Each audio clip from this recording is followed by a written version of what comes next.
Assalamualaikum warahmatullahi taala wabarakatuh. Alhamdulillah wassalatu wassalamu ala Rasulillah wa ala alihi wa sahbihi wa man wala. Alhamdulillah muslimin dan muslimat rahimakumullah. Marilah sama-sama kita panjatkan rasa syukur kita kepada Allah Subhanahu wa taala kerana masih lagi diberi kesempatan kepada kita semua untuk menjalani kehidupan kita di muka bumi Allah sebagai hamba-hambanya. Semoga Allah Subhanahu wa taala memberi taufik kepada kita untuk kita menjunjung peritanya, insya-Allah, amin. Alhamdulillah, hari ini kita sambung tazkirah asar kita. Kita sambung daripada bacaan saya yang sebelum ini, iaitu bacaan yang kita boleh baca ketika kita menghadapi satu perkara, ataupun satu perkara itu tidak tertanggung oleh kita. Jadi inilah yang boleh kita baca, insya-Allah. Saya bacakan hadisnya, kemudian akan disusuli dengan penerangan. Bismillahirrahmanirrahim. Allahumma salli wa sallim wa barik alaihi. Wa rawaina fi sunani Abi Dawud an Auf bin Malik radhiyallahu an anna an-nabiy sallallahu alaihi wasallam qada baina rajulaini faqala al-maqdi alaihi lamma adbara hasbi Allah wa ni'mal wakil. Faqala an-nabiy sallallahu alaihi wasallam inna Allah ta'ala yalumu 'ala al-'ajzi walakin 'alayka bil kaisi فإذا غلبك أمر فقل حسبي الله ونعم الوكيل. Yang mafhumnya, kami meriwayatkan daripada Sayyidina Auf bin Malik radhiyallahu an bahawa sekali peristiwa Nabi SAW telah membicarakan di antara dua orang lelaki. Lalu apabila orang yang kalah dalam bicara itu pergi, dia telah mengucapkan hasbiyallah wa ni'mal wakil, yang artinya cukuplah adanya bagiku Allah dan dia adalah sebaik-baik tempat berserah. Mendengar ucapan itu, Nabi SAW telah bersabda, yang artinya sesungguhnya Allah Ta'ala mencela sikap kemalasan, tetapi hendaklah engkau bekerja dengan teratur sehingga kerja dapat diteruskan. Apabila engkau ditimba sesuatu yang tidak tertanggung, barulah engkau ucapkan seperti berikut, hasbiyallah wa ni'mal wakil. Hadis riwayat Imam Abu Dawud. Muslimin dan muslimat rahimakumullah, dalam hadis ini ada beberapa pengajaran yang kita boleh ambil. Pertama sekali, keadaan para sahabat yang terdahulu, mereka selalu menjadikan Nabi SAW itu rujukan mereka terhadap apa keadaan mereka hadapi. Jadi mereka akan rujuk kepada Nabi SAW supaya amal perbuatan mereka itu tidak menyalahi dengan syariat agama. Jadi berkaitan dengan perkara ini, itu yang pertama. Berkaitan dengan perkara ini, dua sahabat ini ada isu, kan? Ada ulama mengatakan dia berkaitan dengan hutang. Si A, sahabat A ada berhutang dengan sahabat B, dan beliau memberitahu dia telah membayar hutang tersebut, tapi dinafikan oleh sahabat yang B sebab tiada bukti yang jelas dia telah bayar. Maka dia mengadu kepada Nabi SAW. Baginda pun membicarakan tentang soal selidik semua dengan bukti-bukti, dengan minta saksi dan bukti. Maka bukti si A ni tak kuat. Maka Nabi putuskan bahawasanya si A ni kira belum bayar lagi sebab tak ada bukti kukuh yang mana dia telah membayar hutang si B.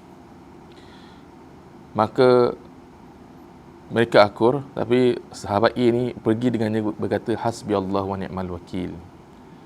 Maksudnya cukuplah Allah itu baginya Allah dan dia sebaik-baik tempat berserah. Nabi tegur, tak kena tu. Maksudnya Nabi kata apa? Nabi kata Allah Subhanahu Wa Taala mencela sikap kemalasan ataupun sikap lemah. Maksudnya buat kerja tak teratur, cuai.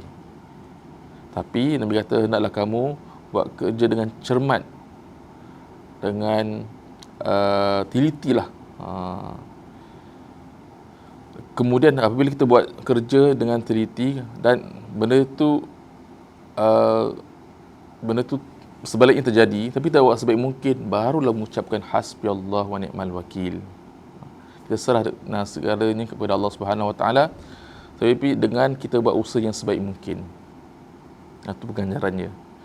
Maksudnya mungkin si sahabat yang ini yang berhutang dengan sahabat yang lain, dia dah bayar kemungkinan tapi bukti tak kuat. Transaksi ataupun kita sekarang lah transaction dia, kalau kita sekarang dengan berhutang dengan seorang, kalau bayar hutang transfer tu sebaiknya minta bukti sekali kan, dan bayar pun dengan sebaiknya mungkin kita cara yang terbaik. Kalau dah bayar, ada bukti, barulah kita punya bukti yang kita telah langsai, kita telah lunaskan tu memang ada. Tapi kalau kita sambil-sambil kan, atau kita kata kita ada hutang seorang itu, kemudian kita tak jelaskan yang mana kita telah bayar dengan bukti-buktinya, maka kita maksudnya masih belum bayar lah. Kita buat sambil lewa. Kemudian Nabi tegur lah sahabat tadi supaya buat kerja dengan cermat. Jadi itu perkara yang penting maksudnya kita bila bermuamalah, berinteraksi dengan orang lain, kena buat kerja dengan betul-betul. Kemudian apabila itu buat sebaik mungkin, dah buat yang terbaik, kemudian benda lain pula terjadi, barulah kita mengucapkan hasbiyallah wa ni'mal wakil. Cukuplah bagi aku Allah sebaik tempat berserah. Kita lihat pada baginda Nabi Ibrahim AS, kan? Baginda Nabi Ibrahim AS apabila baginda dicampakkan ke dalam api oleh Raja Namrud, setelah dia telah ditangkap, kemudian Raja Namrud perintahkan orang-orangnya, pengikut-pengikutnya untuk buat nyalahan api besar. Dah buat dah, kemudian nak campak baginda Nabi Ibrahim AS. Antara ucapan Nabi Ibrahim AS ialah hasbiyallah wa ni'mal wakil.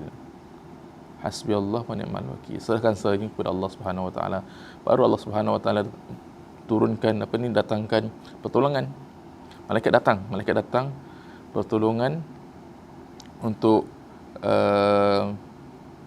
membantu, menawarkan khidmat untuk melindung.